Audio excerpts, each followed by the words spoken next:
Hi hello అందరికి నమస్తే. Welcome back to review నాకు యూట్యూబ్ ఛానల్. పోతే ఈరోజు నేను Arjun son of Vyjayanthi movie రివ్యూతో నేను మీ ముందుకు వచ్చాను. బేసిక్గా ఈ సినిమా అంతా చూసిన తర్వాత ఇందులో ప్లస్ పాయింట్స్ అనే విషయంకి వస్తే డైరెక్టర్ ప్రదీప్ చిలుకూరి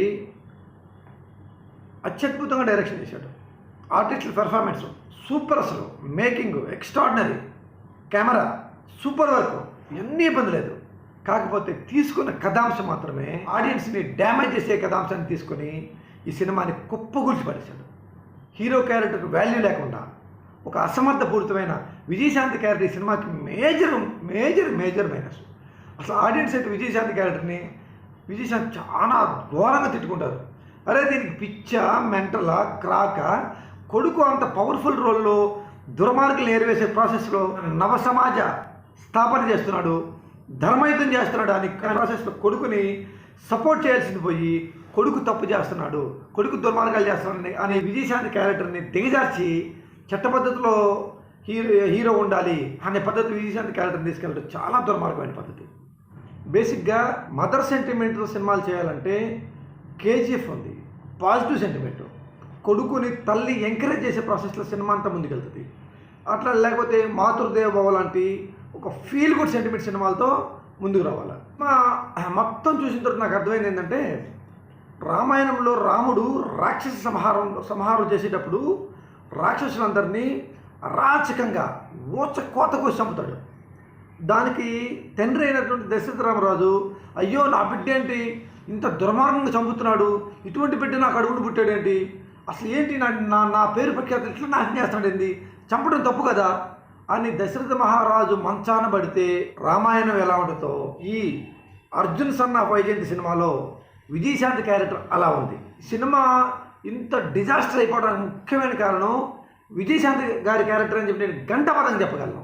ఇప్పుడు నీ మొగుడిని, నీ భర్తని రౌడీలు డ్రగ్స్ అయ్యి పట్టుకుంటున్నాడని చెప్పి ఓసకోత కోసి బండగట్టి సముద్రంలో పడేస్తారు. తర్వాత ఒక రౌడీలు ఒక కాలనీలోకి ఎంటర్ అయిపోయి కాలనీ తెగనరికేస్తారు ప్రజలందరినీ.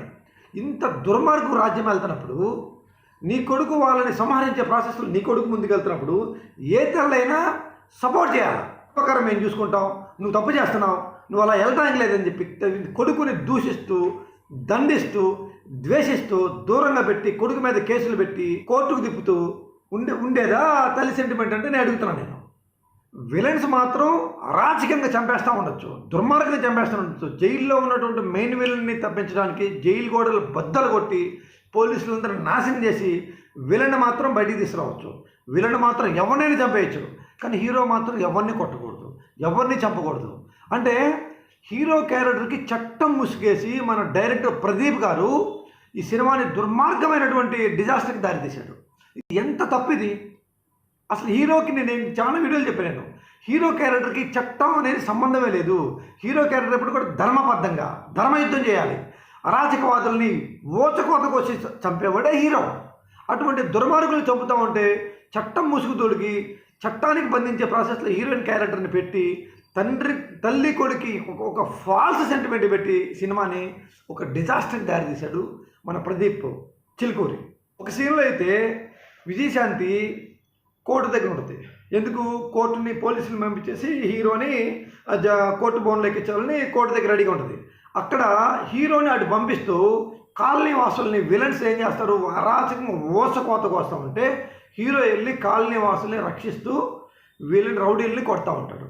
దీనికి పోలీస్ డిపార్ట్మెంట్లో ఉండేటువంటి ఒక దుర్మార్గమైన పోలీసు ఎవరు మన శ్రీకాంత్ వెళ్ళి విజయశాంతి దగ్గరికి వెళ్ళి, మేడం నీ కొడుకు దారుణంగా కొడుతున్నాడు, దారుణంగా చంపుతున్నాడు, అది ఎంత తప్పు, ఎందుకు వీడు దొంగ, శ్రీకాంత్ క్యారెక్టర్ అనేవాడు పెద్ద దొంగ సినిమాకి.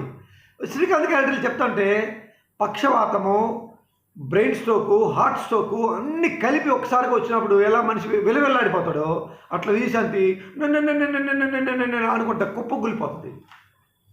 సిగ్గుండాలన్న అటువంటి క్యారెక్టర్స్ డిజైన్ చేయడానికి. నీ కొడుకు దుర్మార్గాలు చేయలేదే, దోపిడీలు చేయలేదే, అరాచకవాదుల్ని ఏరిపడేస్తున్నాడు, నువ్వు సపోర్ట్ చేయాలా. నువ్వు ఈ రకమైనటువంటి కోర్టు కుమ్మం ఎక్కి కోర్టుకి ఈడ్చిపడే క్యారెక్టర్లో అతనేదో దుర్మార్గాలు చేస్తున్నట్టు నువ్వు నీ క్యారెక్టర్ ఎలా ఫీల్ అవుతావు అంటే, బేసిక్గా ఏ డైరెక్టర్ అయినా ఆడియన్స్ పర్స్పెక్టివ్లో కథ రాయకపోతే ఇలానే ఉంటుంది. విజయశాంతిని మెయిన్ హీరోగా చేయాలనుకున్నప్పుడు, మెయిన్ క్యారెక్టర్ పెట్టాలనుకున్నప్పుడు హీరో క్యారెక్టర్ ఎందుకు, ఆడియన్స్ వచ్చేది ఎవరి కోసం, విజయశాంతి కోసం రారే. కళ్యాణ్ రామ్కి ఈ కథలో ఏం చేయబోతున్నాడు అనే దాని గురించి వస్తారు. విజయశాంతిని మెయిన్ హీరోగా మెయిన్ క్యారెక్టర్ పెట్టాలనుకున్నప్పుడు కళ్యాణ్ రామ్ క్యారెక్టర్ ఉండకూడదు, ఏదో ఒక జూనియర్ ఆర్టిస్ట్ క్యారెక్టర్ పెట్టుకోవాలా. అప్పుడు విజయశాంతి క్యారెక్టర్ని చట్ట పద్ధతిలోనే సినిమా అంతా తీయాలా. అంటే ఇంత విలన్స్ని ఇంత దుర్మార్గాన్ని కథలో ఉంచినప్పుడు ఒక చట్టం అనేది హీరోకి ప్రతిబంధకం అయ్యే ప్రాసెస్లో సినిమా చేస్తే సినిమా ఎలా ఆడుతుందంటే నాకు అర్థం కాదు. ఒకసారి ఆలోచించండి మీరు. అందుకే ఈ సినిమా అంత డిజాస్టర్కి గురైపోయింది. చాలామంది దారుణంగా బయట మాట్లాడుతున్నారంటే ఇదే కారణం. డైరెక్టర్ ప్రదీప్ చిలుకూరి గారు గుర్తుపెట్టుకోవాల్సిన అంశం ఏంటంటే, హీరో క్యారెక్టర్ అంటే ధర్మాత్ముడు, పుణ్యాత్ముడు, ప్రజలకు మేలు చేసేవాడు, కానీ దుర్మార్గుడు కాదు. రామాయణంలో రాముడు లాంటాడు. రామాయణంలో రాముడు రాక్షసులను ఎలా సంహరించాడో, రావణాసురుని అరాచకంగా ఎలా ఊసకోతకు చంపాడో, అదే పద్ధతిలో హీరో క్యారెక్టర్ ఏ సినిమాలో అయినా ఇలాగే ఉండాలి తప్పితే చట్టం ముసుకేసి బంధించాలనుకోవటం మీరు చేసిన పెద్ద తప్పు ప్రదీప్ చిలుకూరి గారు. ఇంక జీవితంలో ఇటువంటి పొరపాటు ఎప్పుడు చేయకుండా మీరు జాగ్రత్త పడతారని, మరో సినిమాతో మీరు సూపర్ హిట్తో ముందుకు వస్తారని నేను ప్రగాఢంగా విశ్వాసంతో ఉన్నాను. అయితే ఈ సినిమాలో మేజర్ ప్లస్ పాయింట్ ఏంటంటే, ప్రదీప్ చిలుకూరి అద్భుతంగా డైరెక్షన్ చేశాడు.